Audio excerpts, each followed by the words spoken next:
왜 죽이는 거예요? 이유가 없어요. 왜 행복할 수 있는지, 그 원동력은 무엇일까? 이렇게 극한 상황에서 죽지 않고 살기로 선택했던 것은 어째서 이 할아버지는 본인이 세상에서 가장 행복한 노인이라고 말을 할 수 있는 것인지. 이분의 삶이나 우리의 삶이나 똑같아요. 우리는 삶을 살고 있는 거예요. 우리는 모두 행복한 사람이 될 수 있습니다. 예, 여러분 안녕하십니까? 오늘은 즐거운 수요일입니다. 제가 오늘 여러분들에게 소개시켜드릴 책은요, 바로 삶에 대한 이야기예요. 우리의 삶은 굉장히 다양한 형태를 가지고 있죠. 우리가 살고 있는 시대는요, 2022년이고요. 장소는 대한민국입니다. 여러분들은 어떤 삶을 살고 계신가요? 원하는 대로 되지 않아서 화가 나시거나 불행하다고 생각하시는 분이 계신가요? 만약에 지금 여러분들이 살고 있는 시대적 배경이 1938년이고 장소가 독일이고 유대인이라면 어떤 삶을 살고 있을까요? 여러분은 지금 행복할까요? 불행할까요? 오늘 여러분들에게 소개시켜드릴 책은요, 바로 극한적인 상황에서 삶을 살았던 한 남자에 대한 이야기이고요. 바로 이 책인데요. 세상에서 가장 행복한 100세 노인이라는 제목의 책이고요. 이 책은 딱 보시면 아시겠지만 그냥 지금은 100세가 되어버린 이 분이 제가 방금 말씀드린 그런 시대적 배경에서 살았던 자전적인 얘기입니다. 실화예요. 제가 이 책을 다 읽고서 마치 한 편의 영화를 보는 느낌? 굉장히 감동적이었고요. 물론 이분은 아우슈비츠 수용소에서 살아남은 사람이기 때문에 지금은 100세 노인이 되어서 이런 책도 쓰게 되었지만, 사실 여러분 보세요. 독일의 나치 치하에서의 유태인의 삶이 어땠을까? 굉장히 암울하죠. 너무나 이게 예상이 되잖아요. 그래서 사실 이게 굉장히 무거운 책이잖아요. 표지도 되게 어둡고. 그런데 이분은요, 제목은 그거랑 반대예요. 세상에서 가장 행복한 100세 노인이라고 본인을 스스로 평가하시는 거죠. 왜 그랬을까요? 왜 이분은 이렇게 말을 할 수 있을까? 저는 이 책을 읽으면서 뭘 느꼈냐면요, 이게 우리의 삶이구나라는 걸 느꼈어요. 이분은 2차 세계대전이라는 굉장히 특수한 상황에서 삶을 살았죠. 이분이 살았던 시대적 배경은 2차 세계대전, 나치 정권 하에 유태인이었단 말이에요. 이런 건 굉장히 특수한 상황이잖아요. 특수한 역사적 배경이잖아요. 조건. 근데 그 조건을 내가 선택할 수 없는 거잖아요. 내가 선택할 수 있었다면 이분이 그런 곳에서 태어나지 않았겠죠. 그런 곳에서 살지 않았겠죠. 그렇지만 그거는 외부적인 조건이에요. 내가 선택할 수 없어요. 똑같은 거예요. 지금은 우리가 전쟁통에 살고 있진 않지만 이분과 마찬가지로 내가 선택할 수 없는 조건들 때문에 거기서 벗어날 수 없어서 고통받는 사람들이 분명히 지금도 존재한다는 거죠. 그래서 이분의 책은 물론 과거의 어떤 특정 시점의 일이지만 이분이 처했던 그 상황을 지금에도 대입해 볼 수가 있는 거예요. 그러면은 이분의 책은 지난 옛날 책이 아니라 뭐예요?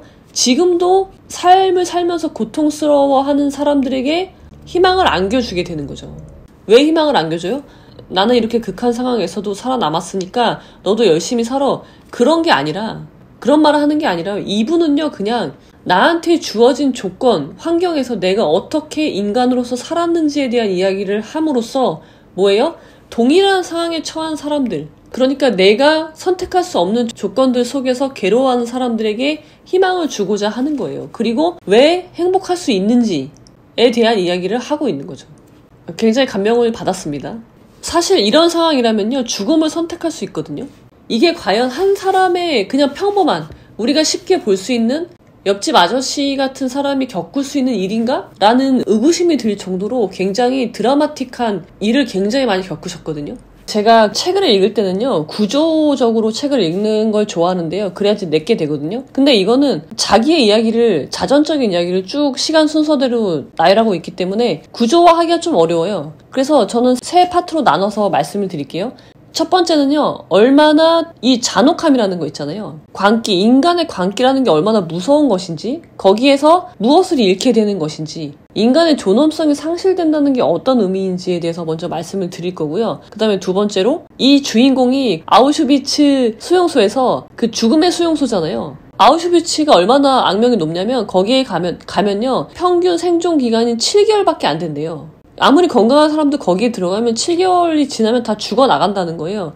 근데 주인공은 여기에서 1년 3개월을 버텨요. 생존해요. 그리고 나중에 미군에 의해서 구조가 된단 말이에요.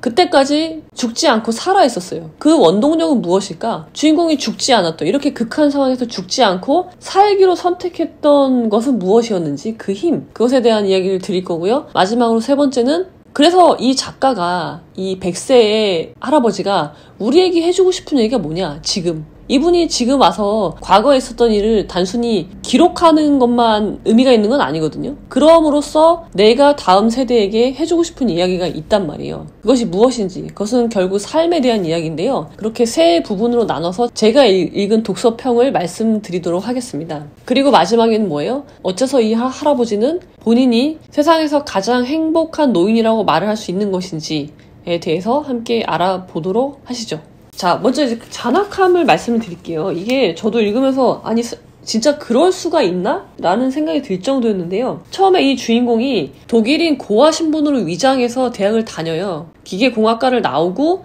취직이 된단 말이에요. 그리고 나서 이제 부모님이 너무 보고 싶잖아요. 그리고 자기의 기쁜 소식도 알리고 싶어서 옛날에 살던 집을 찾아가면서 이제 불행이 시작되는 거예요. 그날의 선택. 아마 이분은 그날의 선택을 두고 후회했을 거예요. 거기에서 나치 돌격대한테 잡힌단 말이에요. 유태인이기 때문에. 그리고 나서 이분이 바로 당한 건 뭐냐면 아무런 이유도 없어요. 그냥 침대에서 자고 있는데 끌어내려졌고 그 다음에 초죽음이 될 정도로 맞았어요. 그리고 나서 이분이 느낀 거는 살아서 처음으로 인간으로서의 존엄과 자유, 그리고 인간에 대한 신뢰를 잃게 돼요. 이날.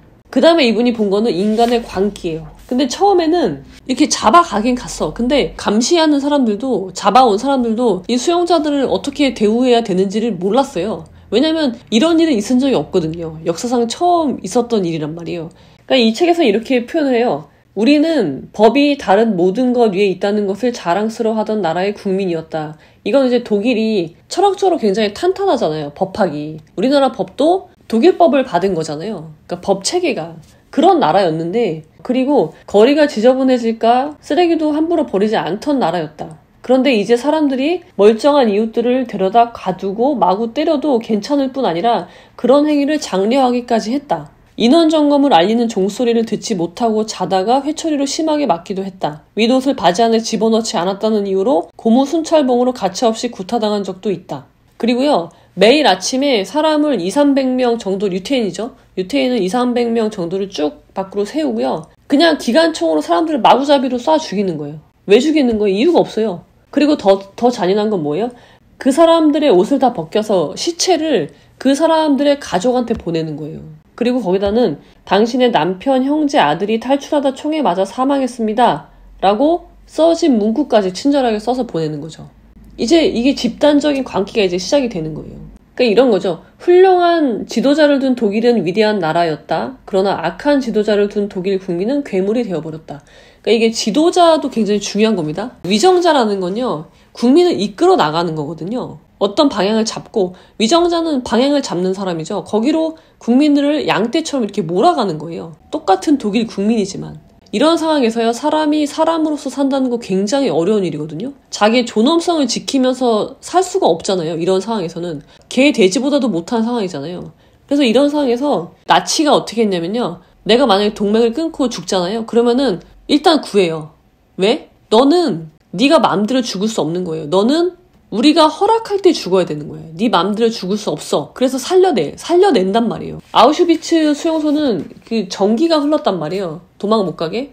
그래서 이렇게 사느니 그냥 죽음을 택하겠다 해서 그냥 가서 그걸 잡는 거예요. 일부러 죽기 위해서. 감전되는 거죠. 그렇게 죽는 사람도 있고. 그래서 주인공이 뭐 여러 수용소를 전전하다가 마지막에 아우슈비츠 수용소를 가는데요. 거기는 정말 최악인 곳이고요. 왜냐면 거기 사람을 죽이는 곳이니까요. 아우슈비츠는 죽음의 수용소였고요. 여기는 뭐 말로 할 수 없을 정도로 잔혹했거든요. 영하 8도인 추운 날씨에 옷을 다 벗고 자야 했대요. 왜냐면 도망 못 가게. 그리고 아침에 일어나면 찬물로 샤워해야 되고요. 아침은 커피 한 잔과 빵 한두 조각이 전부였고, 여기서 가장 금보다도 더 중요한 거는 누더기였다고 해요. 누더기. 그리고 아우슈비츠에 처음에 들어가면요, 옷을 모두 벗고 한 곳에 쌓은 다음에, 그리고 좁은 샤워실로 사람들을 밀어 넣는데요. 거기에 148명을 밀어 넣었대요. 그리고 거기도 마찬가지로 빽빽하게 이제 사람을 세우는 거예요. 그 다음에 옷을 다 벗기잖아요. 거기서 막 공포를 조장하는 말을 막 하는 거예요. 뭐 불이야, 가스야, 막 그런 얘기를 해서 그 안에 갇힌 사람들을 공포에 몰아넣어서 결국 뭐 하는 거예요? 서로를 죽게 만드는 거예요. 얘네가 죽이는 게 아니라 극한의 공포에서 상대방을 그냥 죽이는 거예요. 예를 들면은 오징어 게임에서 그 이제 밤에 사람들이 서로 죽이잖아요. 그런 장면을 만드는 거예요, 여기서. 그런 상황. 그러니까 인간으로서의 모든 존엄이 무너진 그런 되게 잔혹한 참상을 보여주는 거죠. 그런데요, 이런 것들이요, 이런 잔악함이요, 그 사람이 개인일 때는 감히 하지 못해요. 이 할아버지가 수용소에 어떤 나치 군인하고 맞서거든요? 그러니까 눈을 똑바로 뜨면서 맞서요. 둘만 있었거든요. 그랬을 때 얘는 감히 더 이상 행동을 하지 못했어요. 더 이상 때리지 못했단 말이에요. 그러니까 이게 집단에 들어가 있기 때문에 집단의 이름에 숨어서 이런 행동들을 할 수 있는 거예요.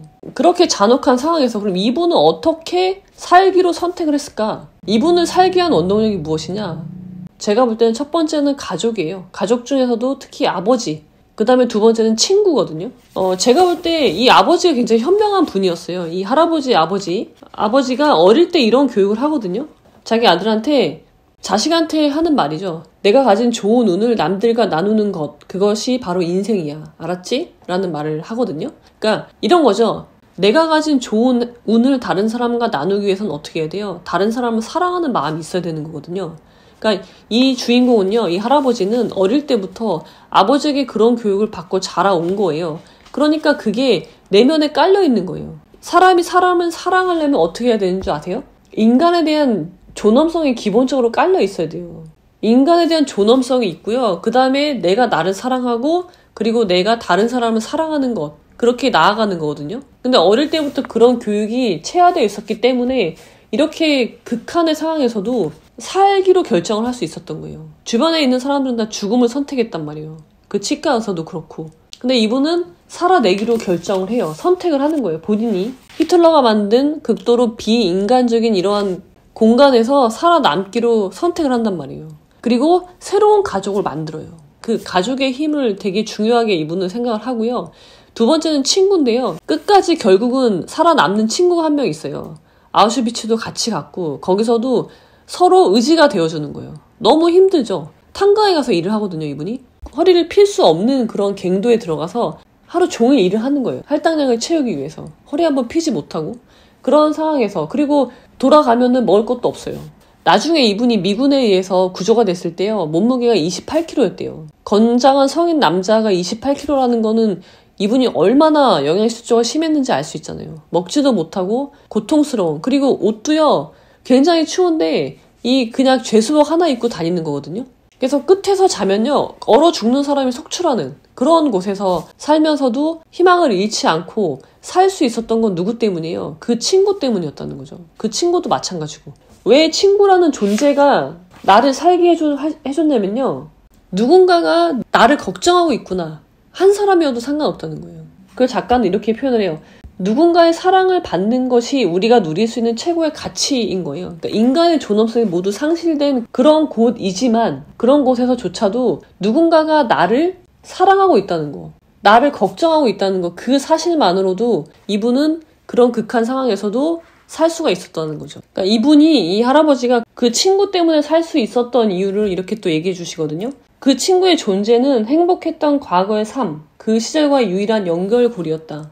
내가 계속 살아가도록 해주기에 우리는 다른 막사에서 지내고 한 번도 같은 작업반에서 일한 적이 없지만 하루 일과를 마친 뒤 매일 만나 함께 걸으며 이야기를 나눴다. 이 사소한 일과는 내가 계속 살아가도록 해주기에 그리고 나를 걱정해주고 내가 걱정하는 누군가가 아직 이 세상에 남아있다는 사실을 일깨워주기에 충분했다.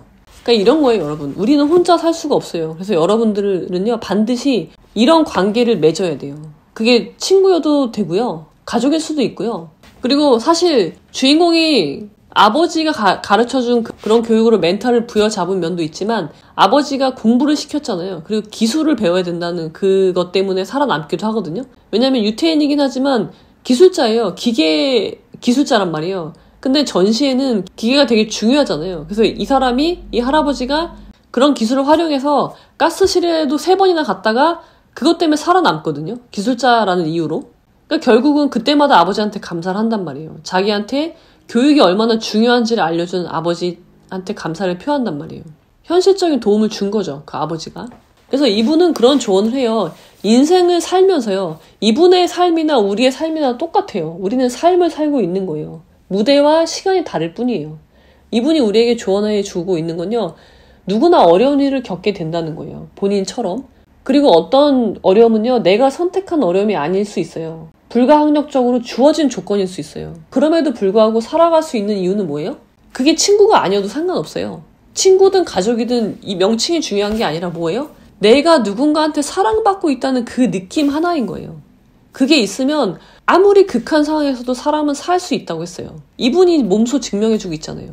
그래서 여러분들이 삶을 살아가면서요. 여러분이 누군가를 사랑하는 것도 대단히 중요하지만 여러분이 다른 사람 누군가로부터, 그러니까 타인으로부터 사랑받고 있다는 느낌을 갖는 거. 그런 사람을 만드는 거. 그거는 굉장히 중요한 일입니다. 우리는 혼자 살 수가 없거든요. 그래서 이분은 그런 얘기를 우리에게 해주고 계신 거예요. 자, 그리고요. 삶에 대한 메시지를 한번 볼까요? 이분이 우리